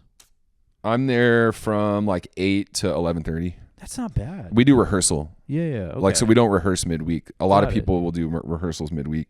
So we'll get there at 8. They always have like coffee and tacos and stuff for us, which is cool. They're feeding you too? Yeah. Dude. So that's nice. I got a good one. And then we'll do like a production meeting. Then we'll just rehearse for an hour and a half, and then we'll just run the service, and then we're out. Okay. That seems like a really nice gig. Yeah, it's great. I love it. I started there as a sub too, and then, all of a sudden I'm the music director there. So I'm like, that's just kind of I've worked my way into that position, kind of similarly with Moon Tower over time. Now, well, this might be for another conversation, but churches seem to make a decent amount of money, and they afford the production because they don't pay taxes, right? I have to pay taxes on my money from church. I know. We all you do. But that's always been an interesting topic, and maybe I'll talk to a pastor on this podcast about that and see how it works out. I don't really have much to say on that. You're not running the books, but the one thing I would say is like, I'm not trying to make you bite the hand that it would be feeds you, cool for me to not have to pay taxes on the money I earn from church. Same. I don't know. That's my one point on that. I think that's fair. But yeah, I don't know. They pay the band well. They pay me well. Like, they definitely understand that like if they want a certain quality of production, and like they have a full-time production staff and engineers and all that stuff, so they know what they're doing. Yeah. Are you familiar with the 04 Center? Yeah. Are they a church or are they a music venue? Because when I went there Friday night, I saw a big cross in their event center. They have a church there every Sunday. What do you? It's called the New Austin New Church. Yeah, okay. I think. Interesting. I'll save my questions for after the podcast, but I'm just also interested in that venue because it's operating as a church, yet there's music venues. They're selling booze. I think it's technically a private event space, and they have church there on Sundays. All right. I don't know the history. I used to live around the corner of it, and it was a church for a while, and then it closed. I don't know what happened to the church that was running out of there, and then they reopened as a 04 Center, and they do more non-church than church there. So I think it's primarily a private event. So they probably pay taxes, what I'm assuming. Yeah, all I'm trying to find out is how do I turn Resolute Media into a church so I don't have to pay any taxes? Oh, dude, just look up the Church of Scientology. And they got the playbook. Okay. All right, I'll do that. A few more questions as we are almost over an hour. Was that the time limit? No, it's just like the time limit that I'd set. We can go as long as possible, but I always try to keep things within an hour. But I always am so shocked of how fast things fly because we're having good conversation. Just a few more questions. So you're a man who likes his sneakers. Oh, nice. How do you budget for them? Do you like? I don't think about it at all. I just buy the ones that I like. Somehow we're gonna turn this into a write-off in some form or fashion. I do. Well, I won't say that. I know you don't have. Yeah, I'm diligent about my write-offs. Sure. Okay. No, me too. I'm wearing these on a music podcast talking about my music business right now. There you go. Yeah. See this, IRS? Right off. Notice. Notice what I'm wearing in this business venture that I'm on right now. So as you've grown in your career as a musician, I feel like your lifestyle has to match your bank account because you are very, you know about financials, you know about, what it takes to save and make money. So when did the shoe game come into your life? That's a good question. I grew up liking shoes. Like I remember just our deal as kids was like we got one new pair of shoes every school year. So like that was one thing we look forward to right before school started. We get to go pick out, and partially because we're growing, it was like, right. So I'd always get to go pick out. I wasn't like, we weren't buying like Jordans and stuff back then. We were just whatever was cool. I don't really know. Like I started like when I was working at Facebook, I had a few, sneakers and I liked it. And then I was like, oh yeah, I kind of like this. And then once I started having like just spending money for fun, I'm like, yeah, I'm going to buy some more shoes. And then at some point it was just like, and now I'm like, I've got shoes I haven't even worn yet. Oh my God. Like I have probably 10 pairs of shoes sitting in boxes that I haven't even worn yet. It's stupid. That's wild. What do you have more of, shoes or keyboards? Shoes for sure. That's good. They take up less space, and I'm sure they hold their value if you like the ones that you haven't worn. You could some of them for sure. Like there are some pairs that are hard to get that I was able to get just by luck of the draw that I could resell, but I won't. So I guess the point of this question is like I love the game of golf, and they're my shoes. I would pay whatever amount it takes to get on a golf course that I want to play. It'll be a write-off somehow down the line. But was there a certain, I don't know. All you got to do is take video while you're there. Then it's a write-off. Yeah, then there you go. That's a write-off. What do you mean? It's easy. But was there a certain emotional development you had to have when you became a full-time musician of like, I want to pursue this dream, this career, therefore I have to give up X, Y, and Z? I want to buy as many shoes as I can. How do I achieve this goal? No, I don't know, man. I think it was so weird for me because, like I said, I just got pushed off the cliff that one day. Yeah.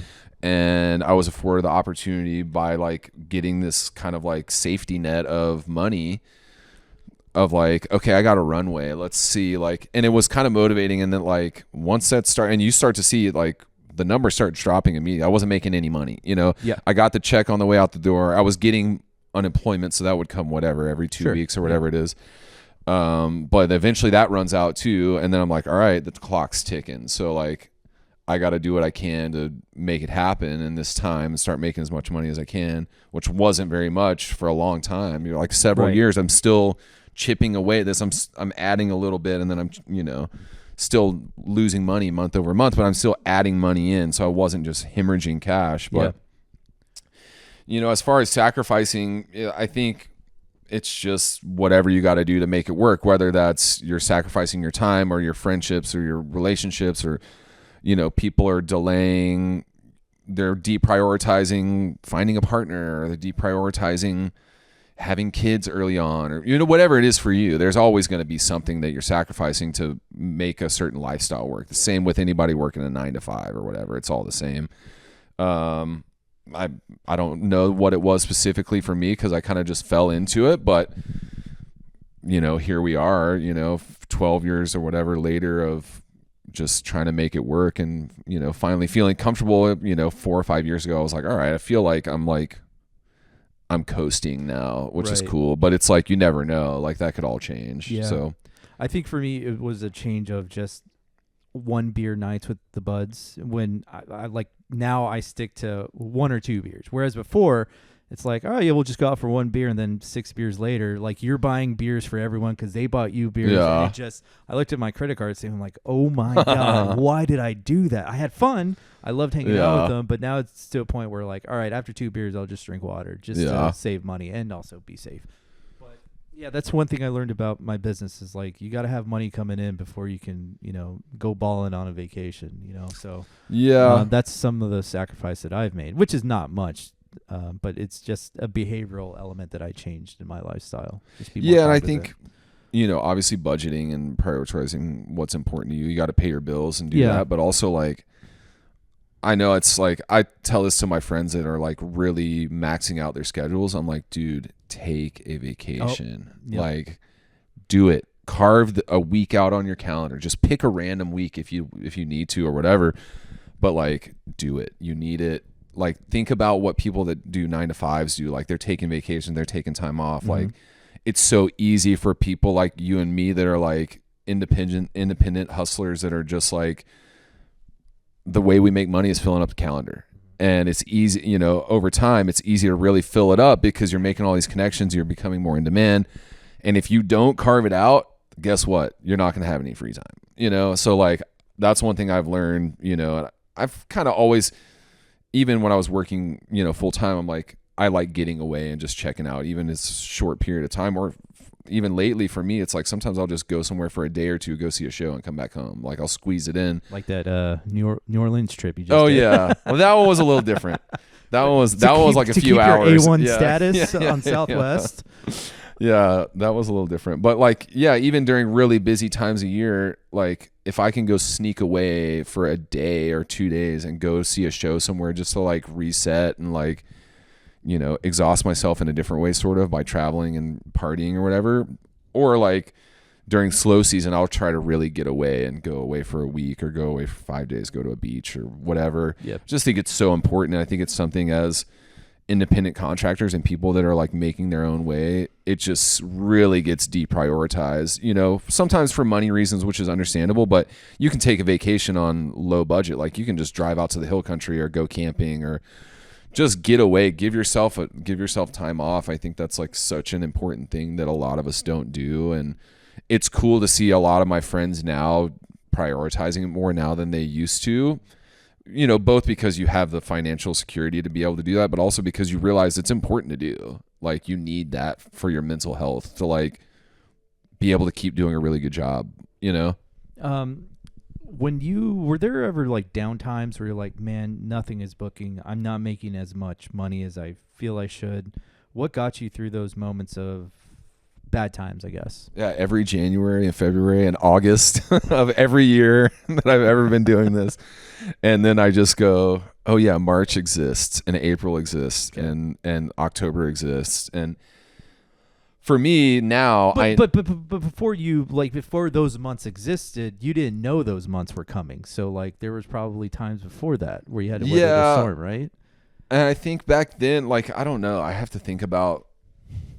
You're just such a positive guy. Yeah, I have to think about like, when I was early on, I mean, we were always hustling shows even in the slow season. We were doing ticketed shows. Yeah. Because like that stuff doesn't really slow down as much as like the big outdoor shows and all the festivals and all that stuff when it's really hitting in the nice months. But I think now, and like things I'll tell my younger musician homies is like, plan for August, plan for January. It's coming. So like just because you're hitting it hard and making a lot of money in October, remember January's coming, February's coming. So like you need Winter this. Is coming. Yeah, you need this to get through that. And then March will be back, So like I think for me now, it's like at least that's where I've been the last 5 or 6 years, just knowing how to plan for it and knowing what's coming. And for a while when I was still kind of making it month to month and doing that, I was really good about making a spreadsheet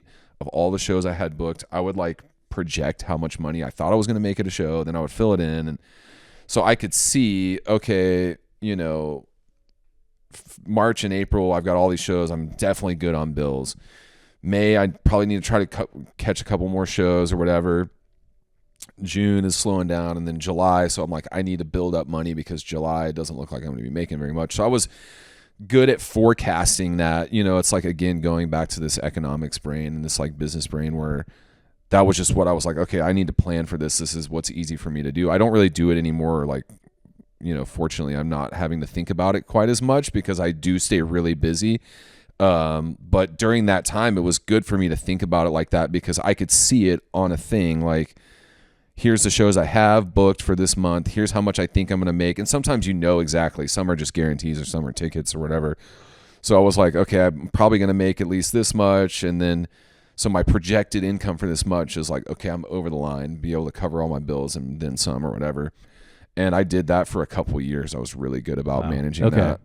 So you used spreadsheets, you used business tactics to help alleviate your fear of just planning. Okay. Yeah, planning for it and just removing so some of the simple. doubt. I know it's like, but again, it's not in a musician's nature to do that stuff. So like, I'm fortunate that I have formal education on like that side of things, but also like I just kind of always had a little bit of the both mindsets of like mathematical and kind of analytical and that sort of stuff. I think that's just important to have, and like it's something you can learn.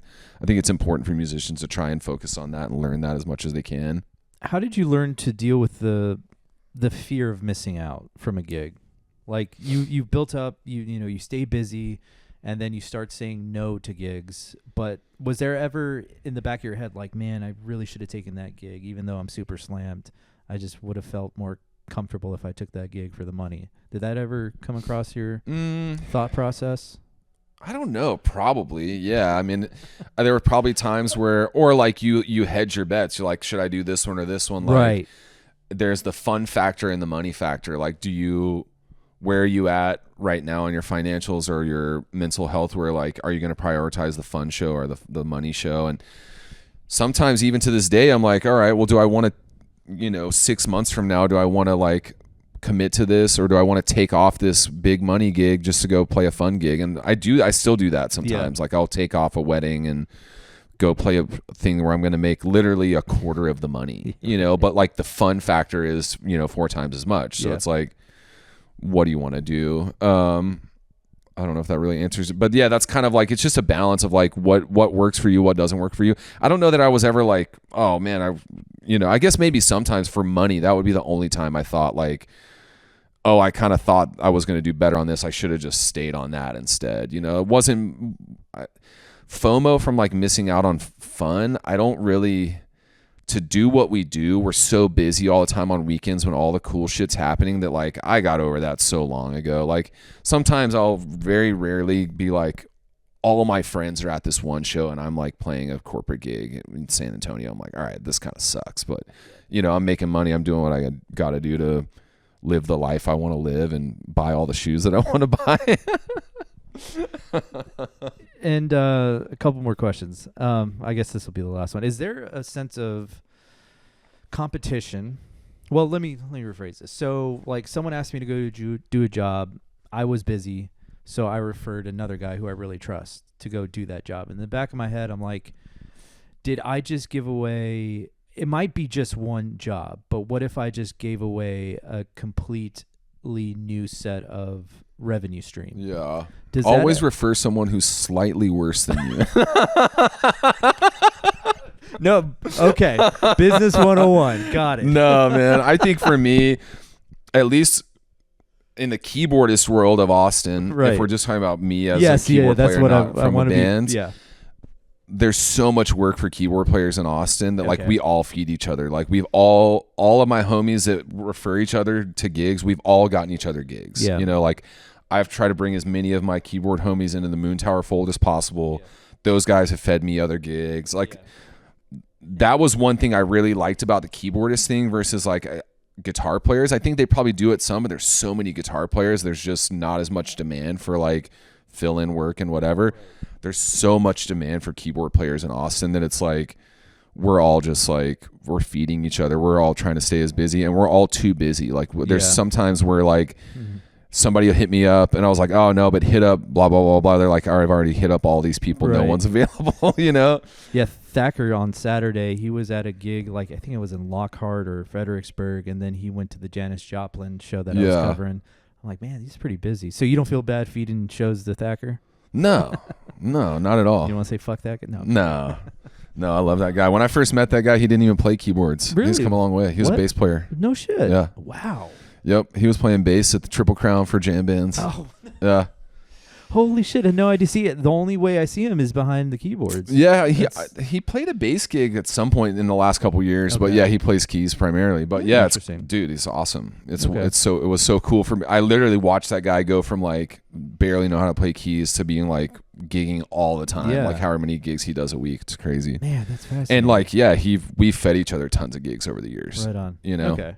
I love being able to refer someone to a gig because they're also going to help me out and refer me back. But also like when a band leader calls me and I have to say no, but I can plug them into someone who's going to do a really good job. Yeah.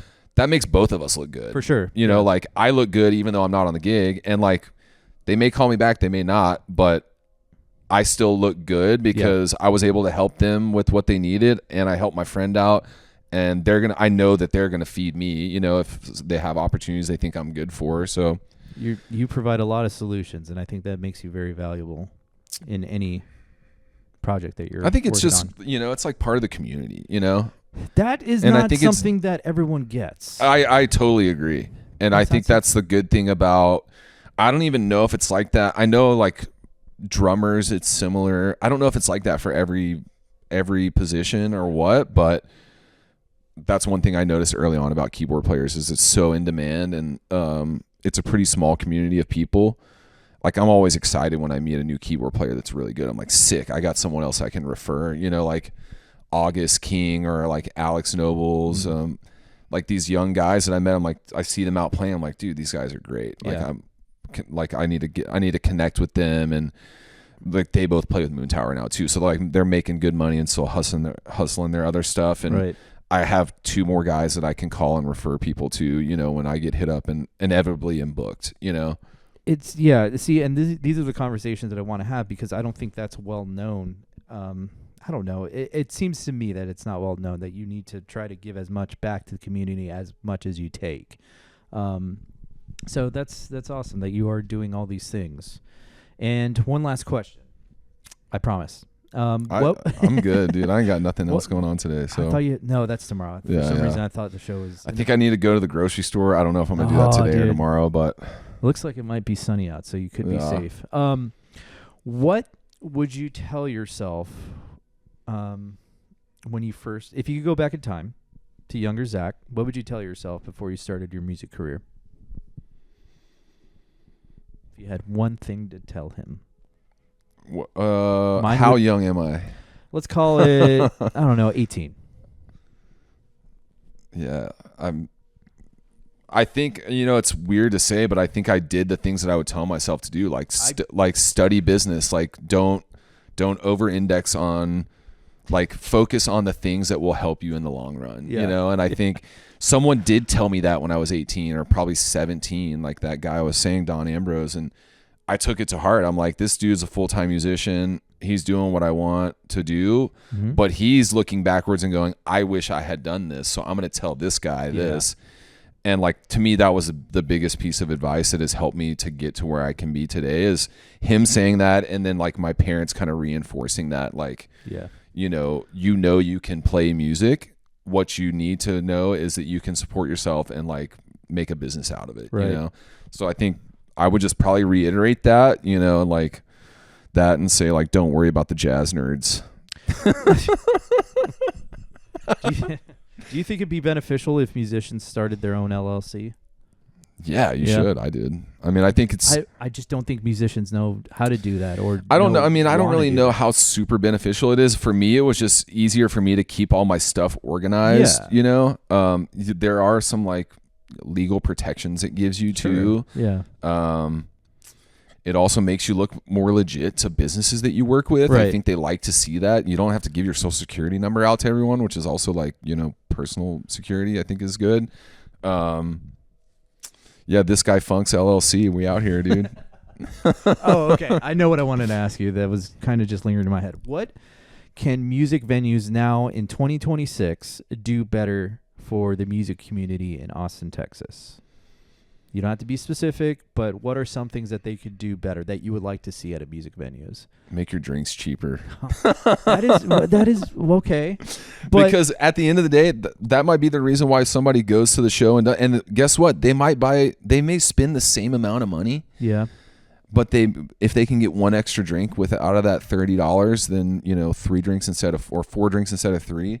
It's joking, but I do think I know people that won't go to shows at certain venues because they don't want to spend $12 on a beer. Yeah. It's like, it's crazy to say, but like, let me go economics on Please, it. There's a thing in economics called price elasticity, which is like supply and demand essentially. And it's like, how much can I price an item and maximize my profits before demand starts to drop off because it's too expensive? And it's like a basic tenet of economics is like finding that sweet spot of like, how expensive can I make it before demand starts dropping off too much and therefore my profits drop, And I do think that like there's a sweet spot that these venues are way overshooting, like go to Seaboys, drinks are reasonable there and people are packing it out and they're spending, their bar tabs are probably just as much as they would be somewhere else, right. And I don't know, the profits may be the same or a little less or more, but like at the end of the day, it's almost always packed at Seaboys. They're packing it out. And I do think that's an important thing. I think, more realistically, I don't really know. I think venues in town should be probably trying to leverage the city of Austin to help support them more, which they are to some degree. But the city of Austin has a ton of money, and they are allocating some of that towards music now with grants and stuff. But like, if I was a music venue that was like struggling or like even doing okay, I would be leveraging the city of Austin as much as I can. They pride themselves so much on the live music capital and being that, and they make billions of dollars on the back of that, right. Bringing corporate stuff to Austin and all this stuff. And I think they should all be I think every venue in town should be getting city support, not just the ones that fill out the grant and know how to write the grant properly, because that's, okay. I think like music is the identity of Austin, it's like you shouldn't be letting a music venue fail, you know? Yeah, that's very true. And now I think sparkling water is starting to be a little bit pricey at some of these venues, which I'm more than happy to pay for, but I'm like, it's at crazy, the end of the day, dude. It's fizzy water. Like I can go blow some bubbles from the cooler and it's probably crazy. Get the same thing. But no, I think, cheaper drinks, but they also have to factor in like, dry January. Like some of these bars are taking a huge hit because they're not, because people don't want to drink. But now just do cool stuff. That's true. But now I'm also seeing like the THC drinks being sold more regularly at some of these venues. So that's like, or just, it's just like we were saying from a gig perspective, January is coming. August is coming. These fools know that dry January is coming. Yeah. Instead of just throwing your hands up on January 1st and going, oh, why isn't anybody drinking? It's like, dude, you knew that some people are going to do that. Hold a fucking soup event. I don't know. Do something cool. Like figure out cool ways to do stuff that doesn't involve alcohol. Like it doesn't always have to involve alcohol. No, you're right. Do an early show with like cool coffee vendors. Do a tea night, whatever. Figure out ways to make money, and support bands and still bring bands out and do something cool. Like it doesn't have to be booze focused all the time. Bring these THC brands in, whatever. Right. I think there's plenty of ways. I think a lot of venues, especially like the bar/venue hybrids, are just so stuck in the like, we got to sell booze. That's it. It's like, well, yeah, because that's all you've ever tried to do. Like you could try to think of it in a different way. Even if you're not selling tickets and skimming off the top of ticket sales, like you could approach it differently, find sponsors or whatever. When it comes to marketing, I think I would say like bad marketing is kind of venturing into negative connotation of just being the loudest, most brashest person in the room. But I think nowadays with the power of the internet, you can come up with some cool marketing tactics to bring people in, because we're so used to seeing the same marketing routine. And I think there's a lot of room for experimentation without any, financial cost there, for especially sure from the venue.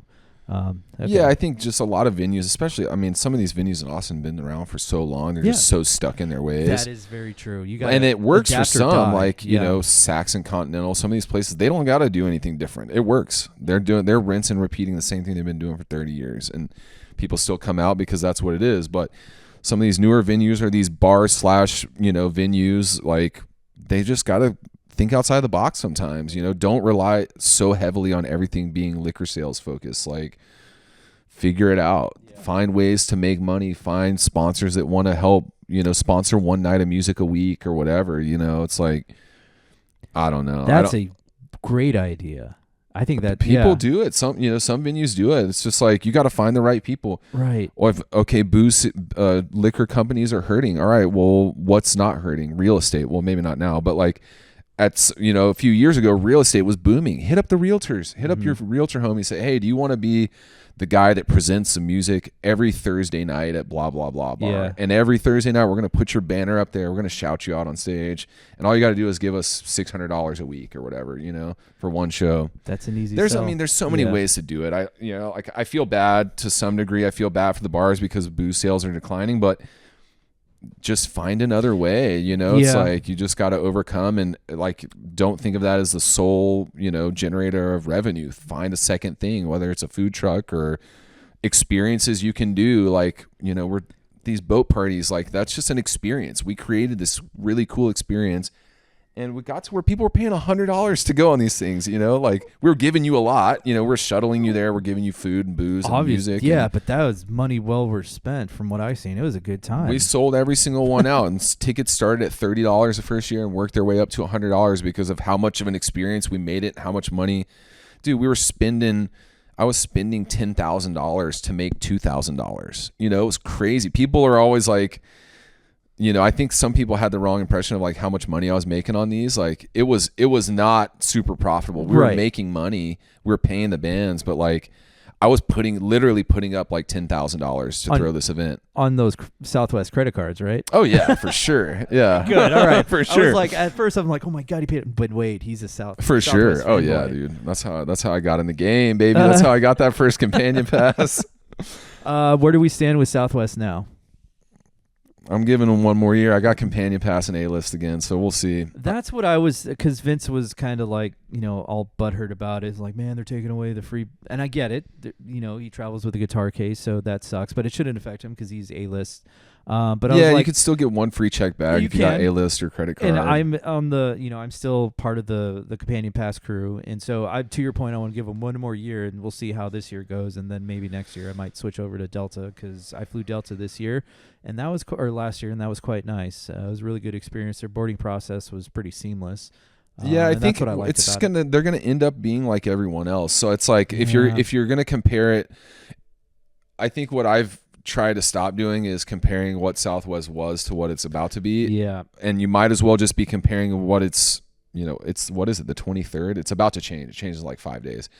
So on the 27th, you might as well just only compare it to all the other airlines that are out there.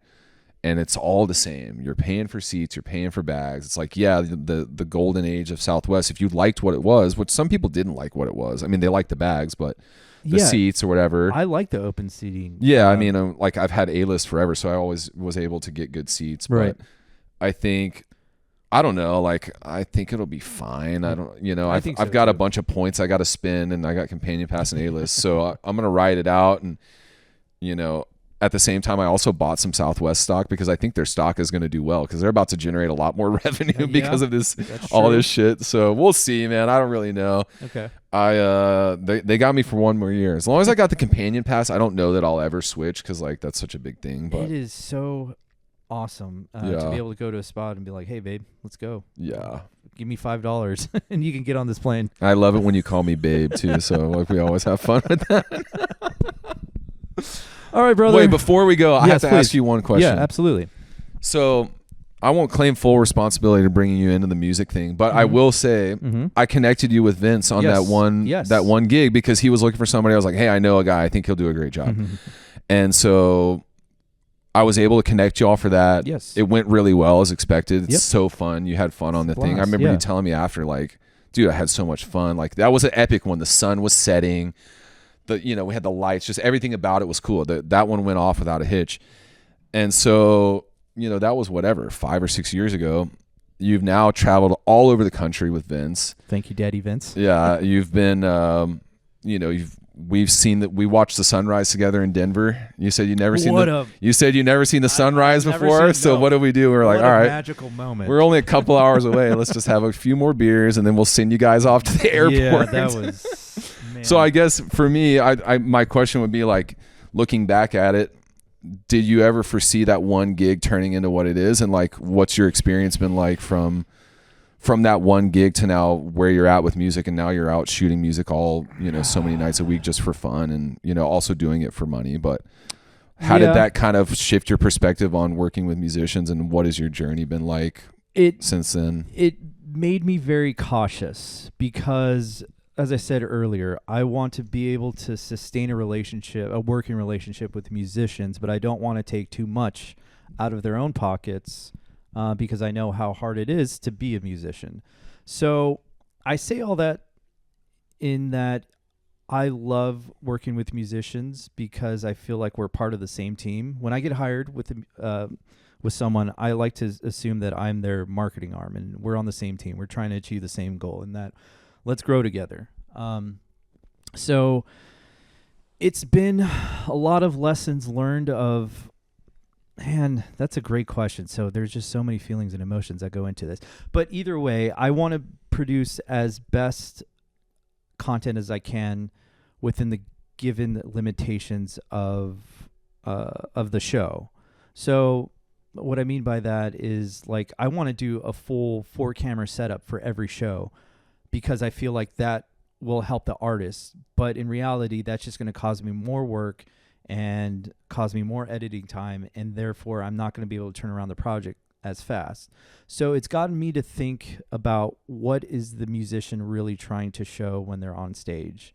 Is it their face? Is their musical talent? Then let me focus on that, if that makes sense. So it's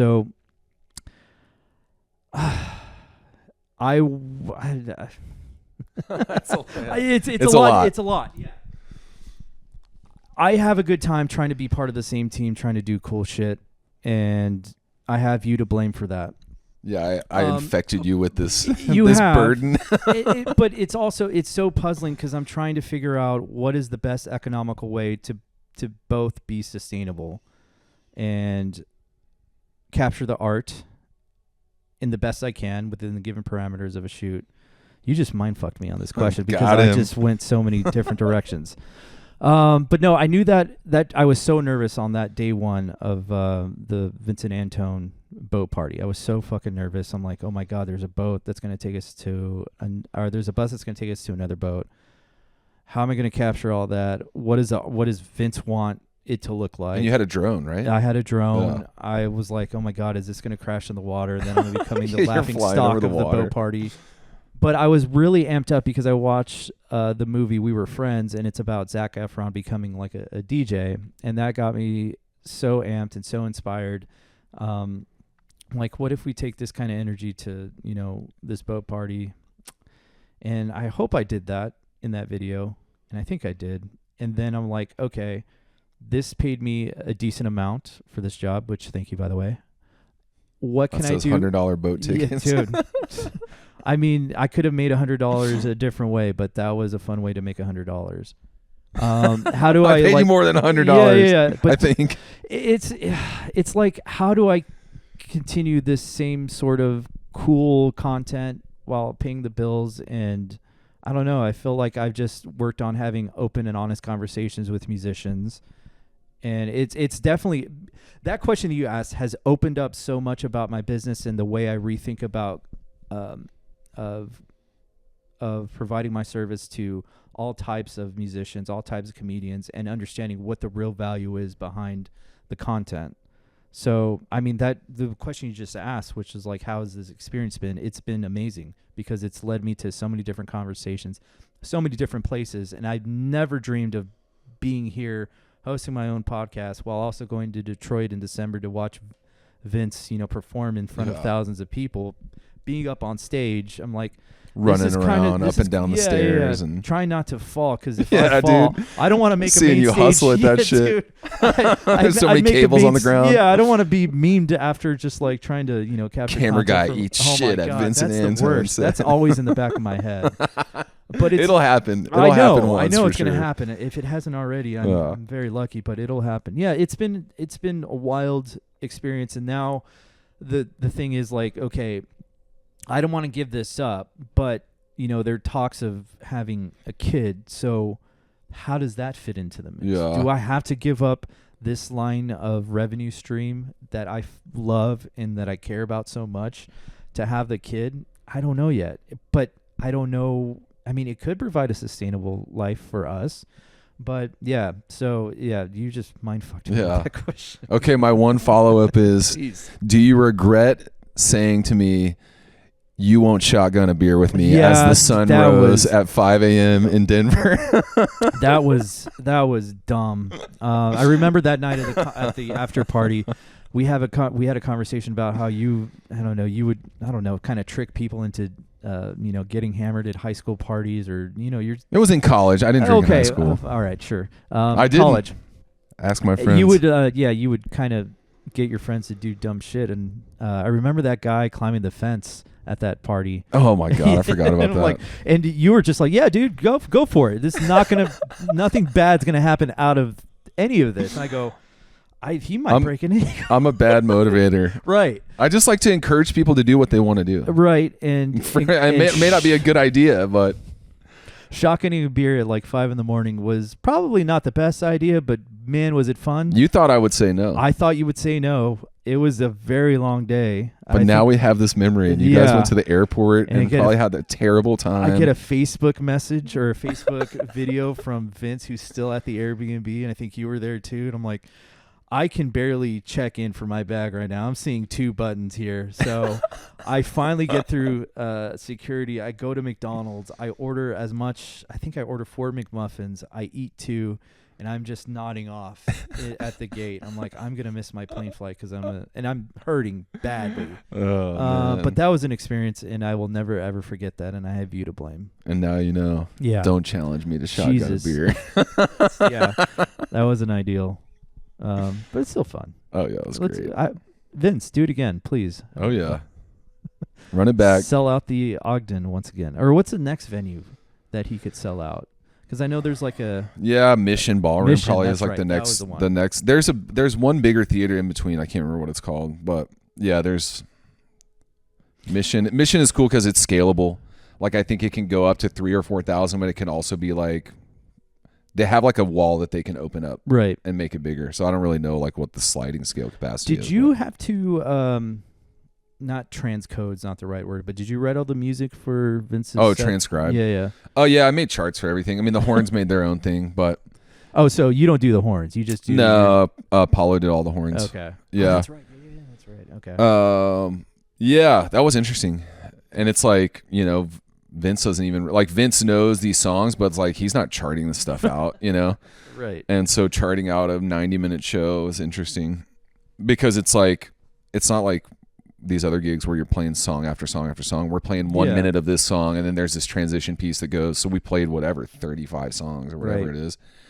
That was interesting. It was cool though. I mean, it's a very cool experience. It's definitely different than what I'm used to, but at the end of the day, it's just playing music with your homies. It is. Do you find like yourself kind of not focusing on do you get shocked by how many people are in the audience at a show like that, or does it doesn't even faze you?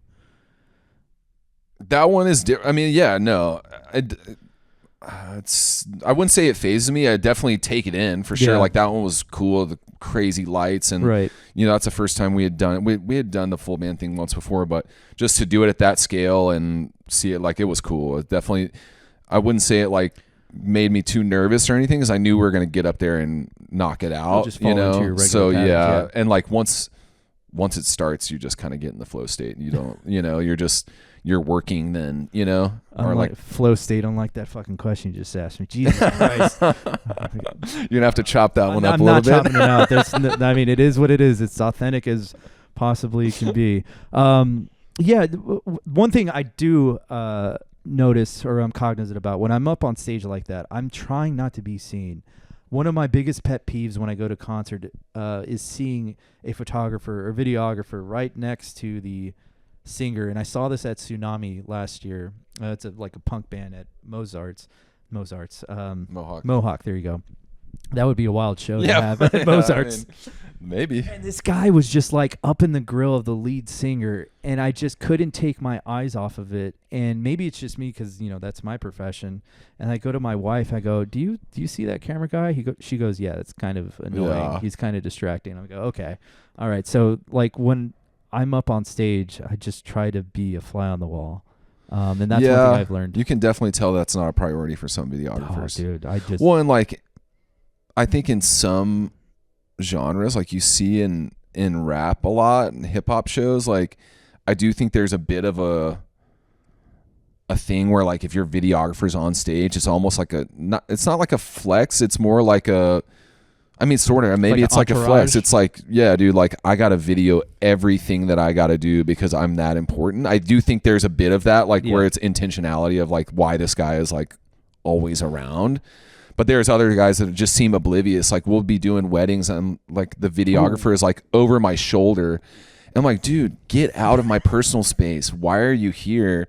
Or like, you know, so I think some people just don't. That's a major part of that industry, I think, is like if you can get the best shots and get everything you want to do and be happy with without ever being in the way, that's an ideal night, you know? And like, I don't think some people prioritize that. No. And another thing is like people wear white shirt or photographers wear like white shirts and they're up on stage too. That bothers me. Oh, like, yeah. You're fucking sticking out like a sore thumb.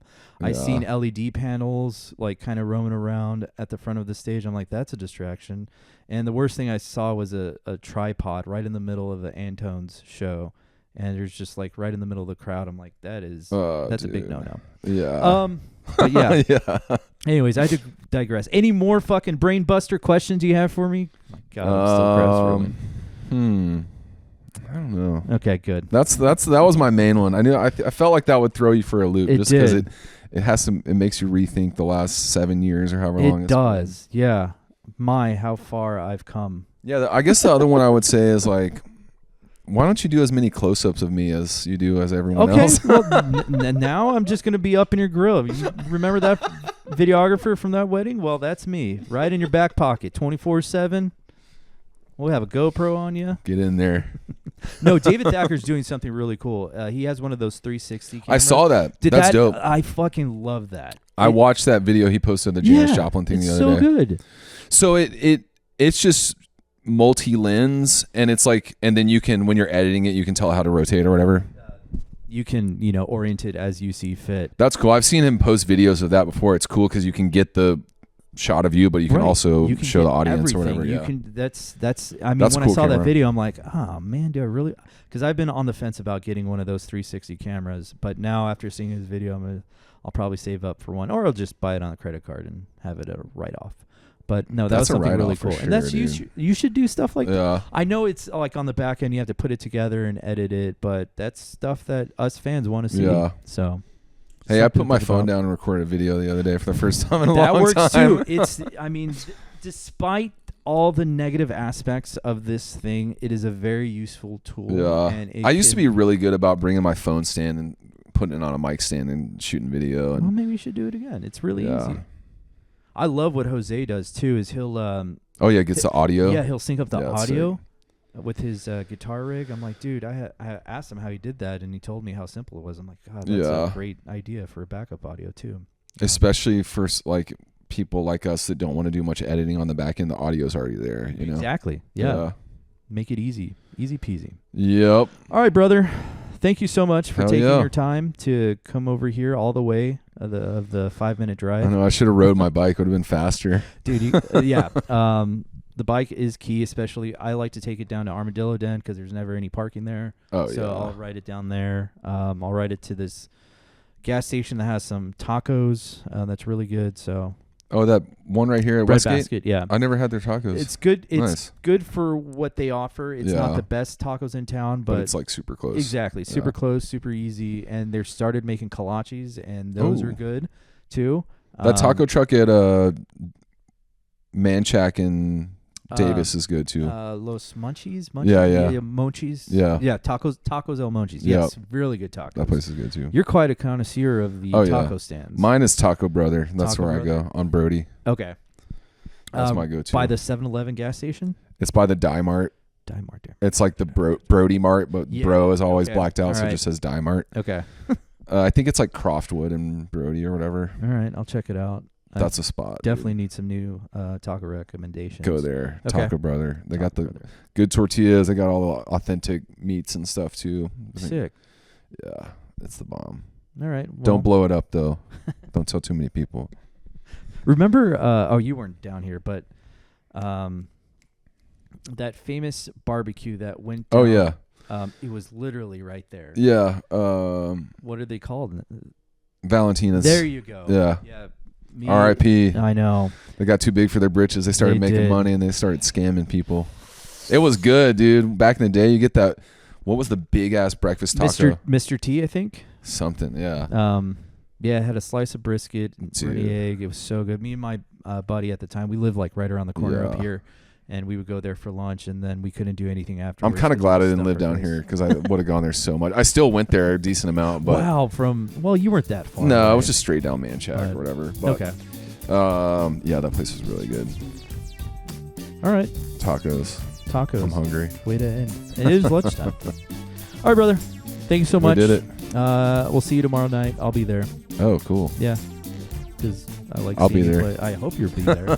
Part of the reason why I'm gone. Yep. All right. Enjoy the day. Peace. Bye.